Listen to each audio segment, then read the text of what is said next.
relationships within my family, so the dynamics changed, and I found that I was in foster care as well on a voluntary basis, and that was where I had my first suicide attempt. The way I found to socialise with people when I moved to Melbourne was to smoke weed.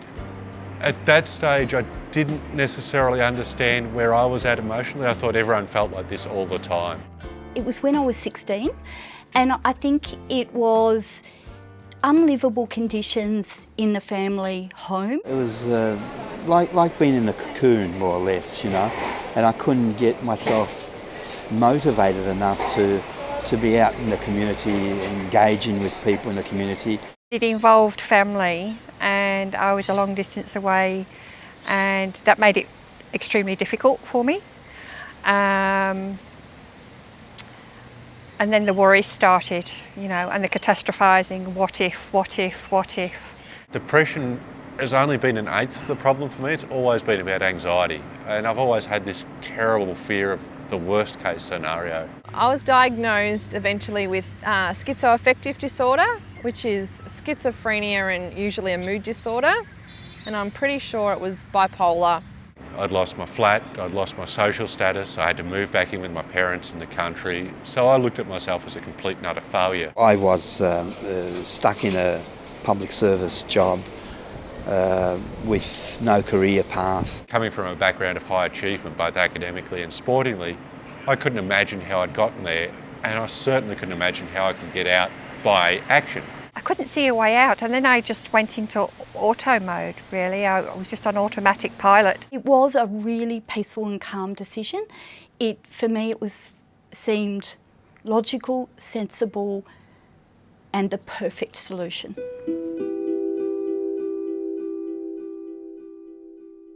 I certainly wasn't, forthcoming in all the things that were going on for me at the time, but nor was I really asked. And I don't feel I can talk to family because I feel like I'm burdening them. I spoke to no one in my social circle about how I was feeling. And when it came to speaking to my family, I closed off. I said, look, they can't know. I find it very difficult to open up, and the worse I feel, the more withdrawn I become. Maybe it was I felt ashamed that I had it, this suicidal ideation. I felt ashamed. Back then there was the attitude towards suicide, and there still is this attitude with a lot of people that it's a desperate cry for attention. It's not actually someone saying, look, I'm in a bad place and I genuinely need help. They looked at it as like, bah, wasting our time, trying to get attention, trying to be special by trying to kill himself. I was told that I was selfish for trying.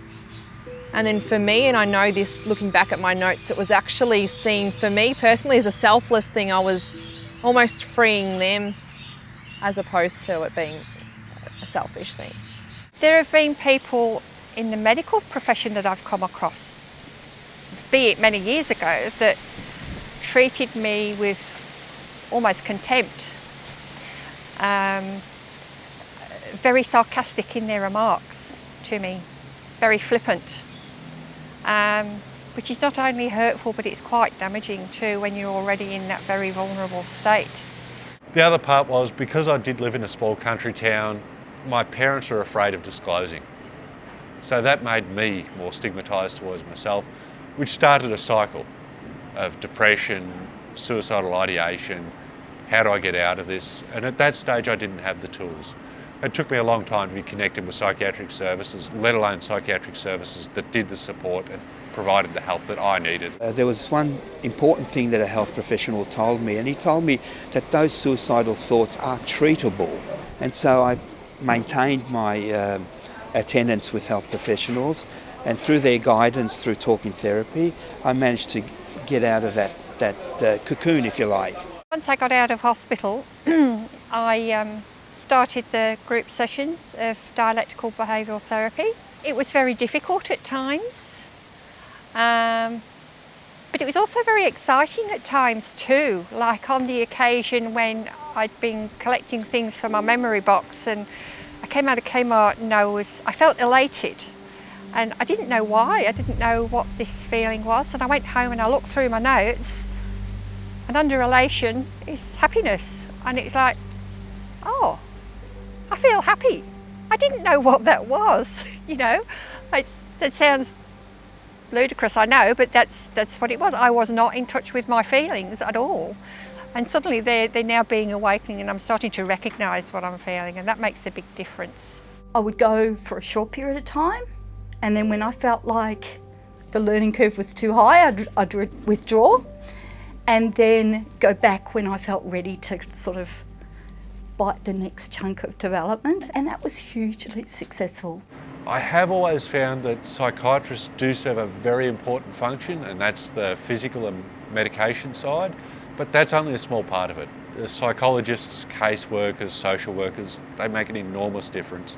I preferred the work that I had dealt with the social workers as opposed to the clinical psychiatrists, I think, because I could relate more and open up. One of the things that I've learned is that if you're not sitting well with one practitioner, then you need to be brave enough to move on and find someone else. You need to find what's right for you and what feels right for you.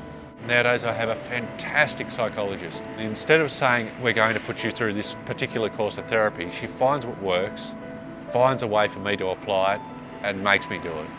And she holds me to the fire. She will actually pull me up and say, hey, you haven't been doing this. Do it.